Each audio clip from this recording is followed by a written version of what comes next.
जय हिंद।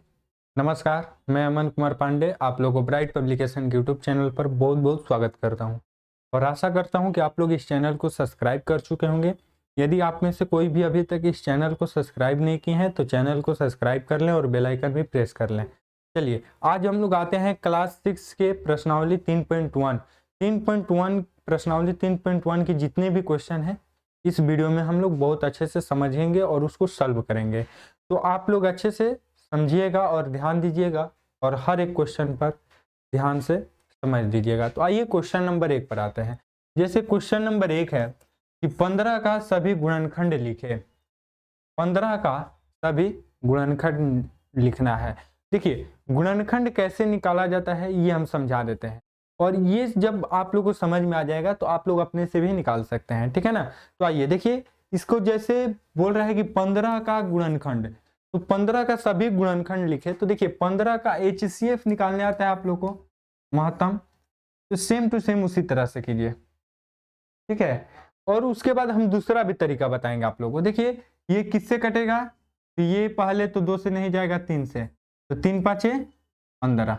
ये किससे जाएगा तो 5 और 1, तो इसका क्या क्या बच गया। देखिए क्या क्या गुना में आ गया, 1 गुने 3 गुने 5 आ गया कि नहीं। तो ये इसका क्या हो गया, गुणनखंड हो गया। 1 3 5 और खुद स्वयं क्या हो गया 15 हो गया, ठीक है। ये क्या हो जाएगा, ये इसका गुणनखंड हो जाएगा। समझ में आया कि नहीं। अब देखिए कि दूसरी बात है कि दूसरी बात हम लोग कैसे समझेंगे कि 15, तो 15 को अब देखेंगे कि ये किस किस के पहाड़ा में आता है और किस किस से डिवाइड हो जाएगा। तो फर्स्ट नंबर बात है कि 1 गुने 15 करेंगे, ये आ जाएगा, ठीक है। दूसरा बात करेंगे कि 15 को 2 के पहाड़ा में नहीं आएगा, 3 के पहाड़ा में आएगा, तो 3 पाँचे 15 करेंगे तो हो जाएगा। जब आएंगे आगे आते हैं तो 4 के पहाड़ा में नहीं आएगा, 5 के पहाड़ा में आएगा, तो 5 गुने 3 पंते ही 15। अब नहीं कटेगा, 4 से नहीं कटेगा, 5 से तो हो गया, 6 से नहीं जाएगा, 7 के पहाड़ा में नहीं आता है, 8 के पहाड़ा में नहीं आता है, 10 9 10 के किसी में नहीं आता है, स्वयं 15 एकम 15 15 के पहाड़ा में आता है। अब देखिए कि जो जो संख्या आया है, जो जो संख्या आया है वो इसका गुणनखंड हो जाएगा। जो रिपीट हो रहा है उसको छोड़ दीजिए। देखिए क्या क्या आया है, 1 15 3 5, उसके बाद 5 3 तो हो गया, 15 1 हो गया, तो क्या क्या हो जाएगा 1 3 5 और 15 इसका क्या हो जाएगा, गुणनखंड हो जाएगा। समझ में आया कि नहीं, गुणनखंड हो जाएगा, समझ में आ गया। अब चलिए आगे आते हैं। आशा करते हैं कि निकालने तो आप लोग को आ गया होगा। देखिए सेकेंड नंबर क्वेश्चन है कि 64 का सभी गुणनखंड लिखे। क्या करना है, 64 का सभी गुणनखंड को लिखना है। तो देखिए 64 का सभी गुणनखंड निकलना है तो HCF के थ्रू हम लोग निकाल सकते हैं। दूसरी बात आइए देखिए कि 64 पहला क्या हो जाएगा 1 गुने 64। अब देखिए 64 ये 2 से जाएगा, 2 से 2 के पहाड़ा में आएगा तो 2 गुने 32।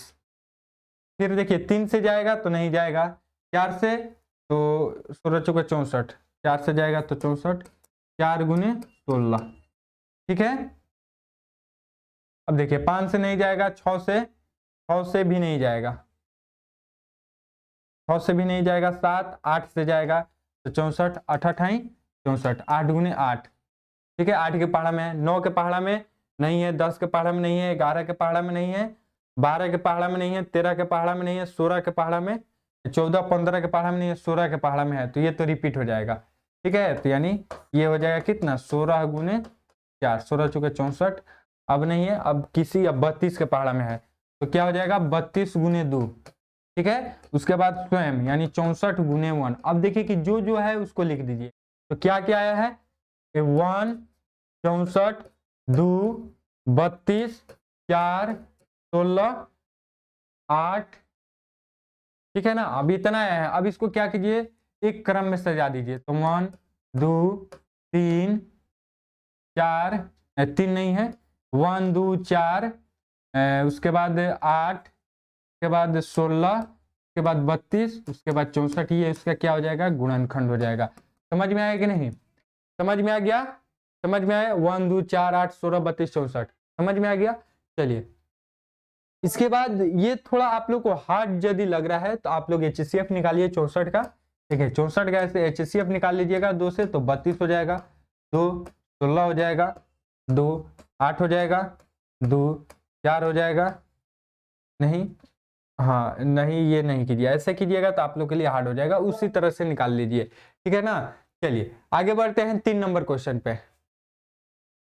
3 नंबर क्वेश्चन है कि निम्न में प्रत्येक के सभी गुणनखंड लिखिए। तो लिख लीजिएगा किस किस के पहाड़ा में आता है 36, 1 के पहाड़ा में, 2 के पहाड़ा में, 3 के पहाड़ा में, 4 के, 6 के, 9 के, 12 के, 18 के, 36 के। ये क्या हो जाएगा, इसका गुणनखंड हो जाएगा। समझ में आया। उसी तरह से 45 का, तो 45 देख लीजिए, 1 गुने 45, 3 के पहाड़ा में आएगा तो 15 3 45, फिर 45 है तो 9 के पहाड़ा में आ जाएगा, 9 5 45, 5 के पहाड़े में आएगा तो 5 9 45, फिर 6 7 नहीं आएगा तो 9 के पहाड़े में आ जाएगा तो 9 5 45। अब रिपीट हो रहा है, छोड़ दीजिए, क्या हो जाएगा 1 3 5 9 45, ये इसका आंसर हो जाएगा 1 3 5 9 45, 1 3 5 9 15, 15 छूट रहा है, 15 45, ये इसका गुणनखंड हो जाएगा। तो इसी तरह से निकाला जाता है, ठीक है ना। चलिए तो आप लोग इसको निकाल लेंगे, जैसे कि 144 हम बता देते हैं, 144 का, तो 144 का देख लीजिए कि 144 किस में आएगा, 1 में आएगा, 2 से भी आएगा, 3 में, 4 से, 6 से, 8 9 12 16 18 24 36 48 72 144। समझ में आया कि नहीं, कैसे निकाला जाता है। मेन इंपोर्टेंट बात ये थी कि कैसे निकाला जाता है गुणनखंड, समझ में आ गया ना। अब चलिए आगे आते हैं 4 नंबर क्वेश्चन पे। 4 नंबर क्वेश्चन है कि 14 का गुणज लिखे। अब देखिए गुणनखंड और गुणज दोनों में अंतर है। गुणनखंड वो किस किस के पहाड़ा में आता है, किस किस नंबर से वो डिवाइड होगा, गुणनखंड का मतलब ये हुआ वो किस किस नंबर से, किस किस संख्या से वो भाग लगेगा, किस किस संख्या से वो कटेगा, गुणनखंड का मतलब ये हुआ। लेकिन यहां पर क्या पूछा है हम लोग से क्वेश्चन में, गुणज, ठीक है। तो गुणज निकालने का मतलब हो गया, गुणज कैसे निकालते हैं, तो गुणज जिस संख्या के गुणज पूछेगा तो उससे बोलिएगा कि उसके पहाड़ा में कौन कौन आते हैं, उसके पहाड़ा में कौन कौन नंबर आते हैं। तो 14 का, तो 14 14 28 14 43 14 56 14 5 70 14 6 84 14 98 14 8 72 से 14 9 26 से 14 10 में 140। तो ये ऐसे इसका गुणज हम लोग निकाल लेंगे, ठीक है। उसी तरह से 18 का गुणज पढ़े बोलेगा तो 18 का पहाड़ा लिख दीजिए। समझ में आया कि नहीं। चलिए 6 नंबर क्वेश्चन पर आते हैं। क्वेश्चन नंबर 6 है कि निम्न में प्रत्येक का कम से कम पहले 5 गुणज लिखे। तो पहले 5 गुणज निकलना है, शुरू के 5 गुणज लिख दीजिए। जैसे यहाँ पर 4 का है तो 4 8 12 16 20 2 2 4 5 हो गया, 5 गुणज लिख दिए 4 का। उसी तरह से 12 का गुणज यानी 12 का 5 तक पहाड़ा लिख दीजिए। फिर 30 का, तो 30 का 5 तक पहाड़ा लिख दीजिए। 30 30 दूनी 60, 30 3 90, 30 चौके 120, 30 5 150। देखिए यदि आपको पहाड़ा नहीं याद है तो आप क्या कीजिए, जैसे यहाँ पर अब हम आप लोग को यदि पूछ देता 45 का, मान लीजिए 44 का, तो 44 का नहीं याद है तो आप लोग क्या कीजिएगा, 44 गुने 2 कर दीजिएगा, 44 गुने 2 भी कर सकते हैं, तो आप लोग निकाल सकते हैं 88 हो जाएगा, या 44 प्लस 44 कर दीजिए, क्या हो जाएगा 88 आ जाएगा, 88। अब इसके आगे का लिखने के लिए क्या करेंगे, 88 में 44 जोड़ दीजिए, क्या हो जाएगा 12 के 2 में 132। इसके आगे इसके आगे लिखने के लिए 132 में 44 जोड़ दीजिए तो 6 7 176।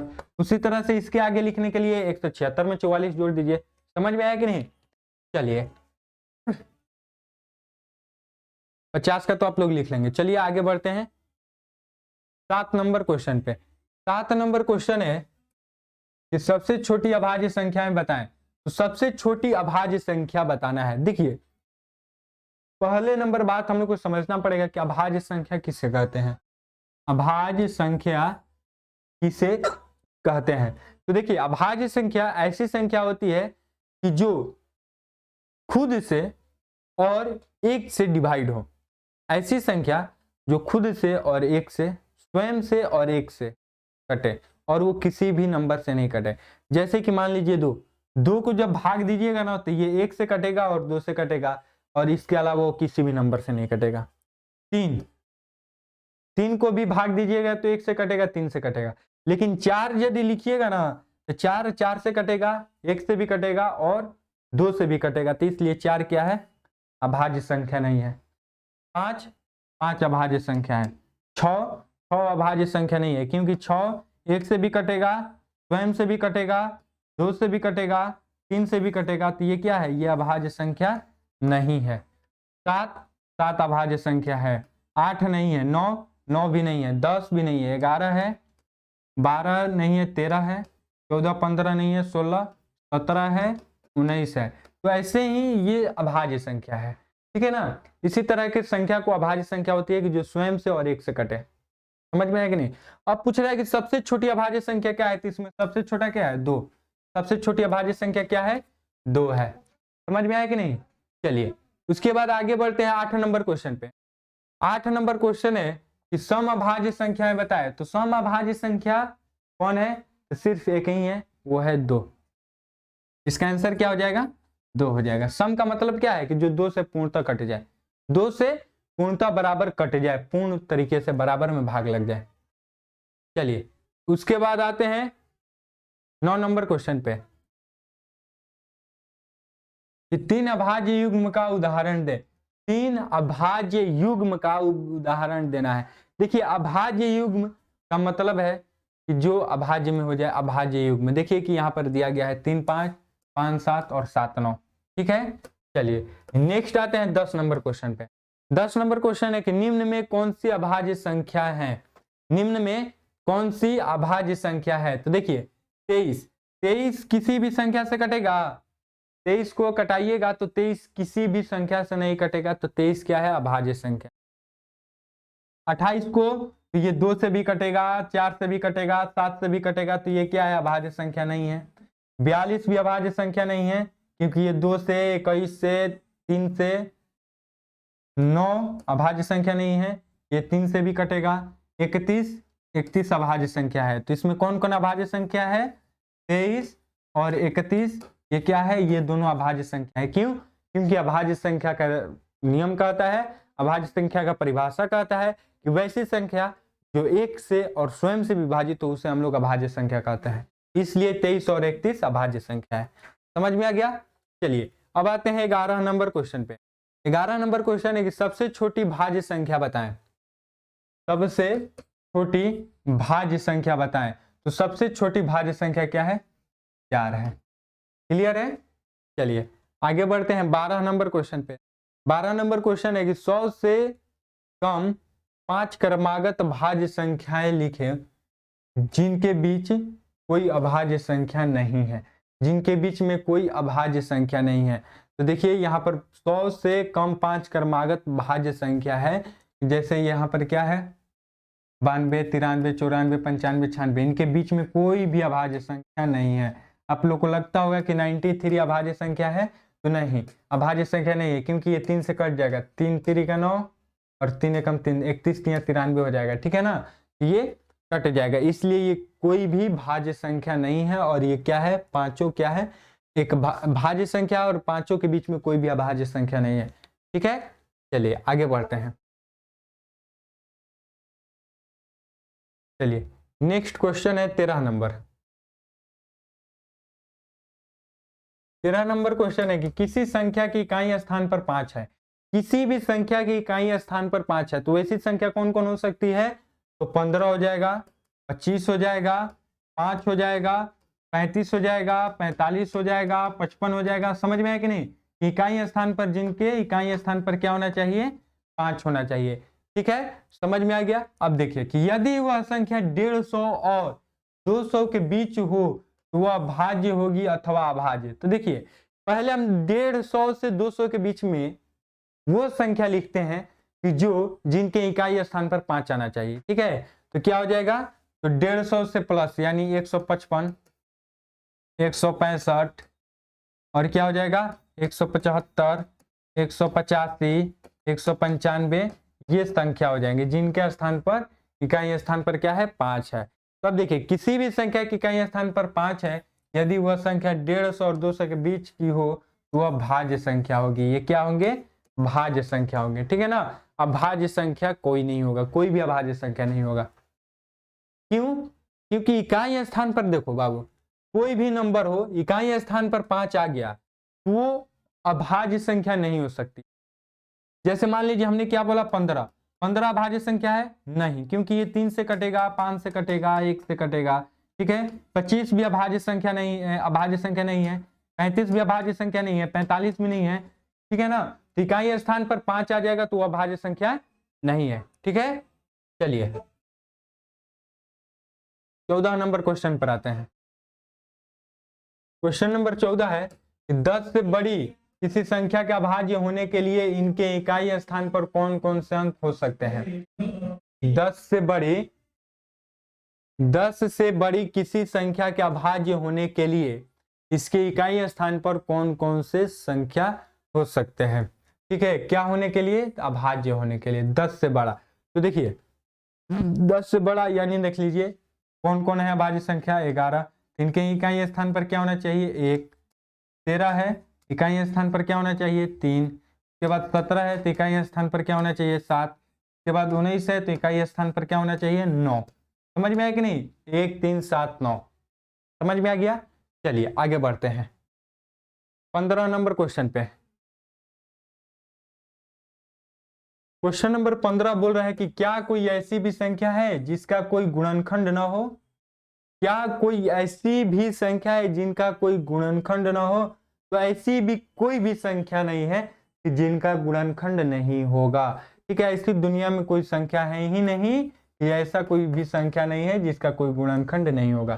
ठीक है, चलिए आइए 16 नंबर क्वेश्चन पर आते हैं कि 1 और 100 के बीच में सिर्फ 2 संपूर्ण संख्याएं, वे कौन कौन सी है।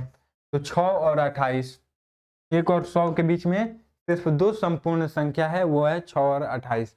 चलिए अब आगे बढ़ते हैं 17 नंबर क्वेश्चन पे। क्वेश्चन नंबर 17 है कि निम्न में प्रत्येक संख्या को 2 विषम अथवा संख्या के योग के रूप में लिखे। 2 विषम अभाज्य संख्या, 2 विषम अभाज्य संख्या के योग के रूप में हम लोग को इसको लिखना है। देखिए जैसे यहाँ पर 32 है तो 2 विषम अभाज्य लिखना है।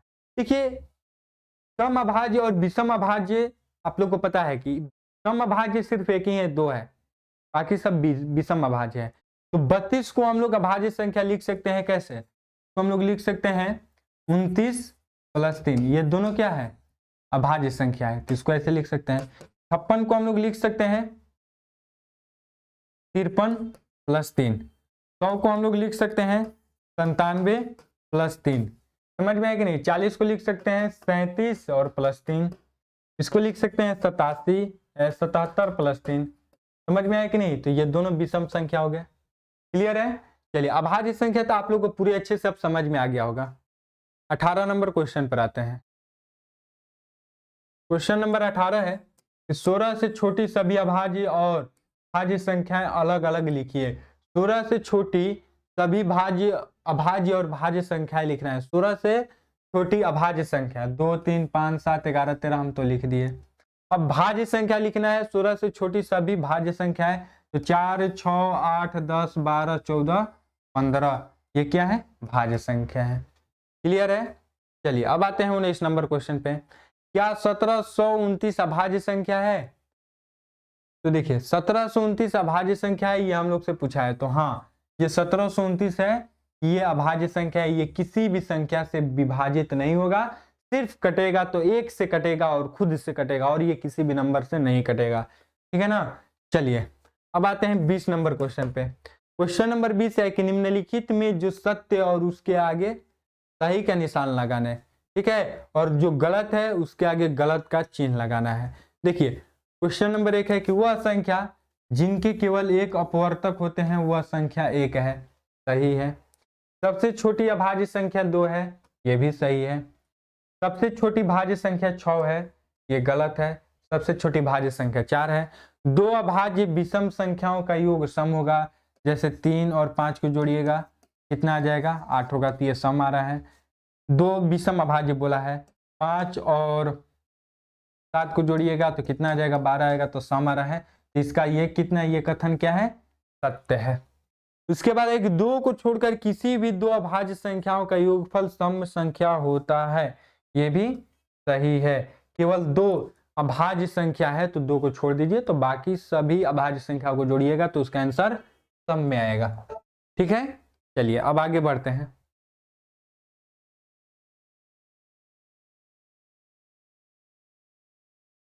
चलिए इसके आगे का क्वेश्चन ये है कि सभी सम संख्याएं भाज्य संख्या है, गलत।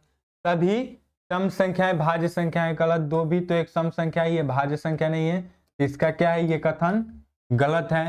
3 विषम संख्याओं का योगफल विषम होता है। देखिए 3 विषम संख्याओं का योगफल विषम है। जैसे मान लीजिए विषम संख्या 1, 3 और 5, तो जोड़िए 5 3 8 1 9 आ रहा है। चलिए एक और जांच लेते हैं, 3 है प्लस 5 ले लेते हैं और प्लस 7 लेते हैं, तो 7 5 12 3 15, यानी विषम ही आ रहा है 15, तो इसका कथन क्या है, सत्य है। उसके बाद एक 2 सम संख्याओं का योगफल सदैव सम होता है, ये तो सत्य है कि 2 सम संख्याओं का योग 2 सम संख्याओं को जोड़िएगा तो हमेशा क्या आएगा, सम ही आएगा। ठीक है, तो चलिए इसी के साथ हम लोग का प्रश्नावली 3.1 भी कंप्लीट हुआ और आशा करते हैं कि आप लोग को ये पूरा क्वेश्चन समझ में आ गया होगा, अच्छे से समझ में आ गया होगा। अभाज्य संख्या पूरी अच्छी से समझ में आ गई हो गई। ठीक है, चलिए तो मिलते हैं फिर नेक्स्ट वीडियो में। आज के लिए इतना ही। जय हिंद, जय भारत।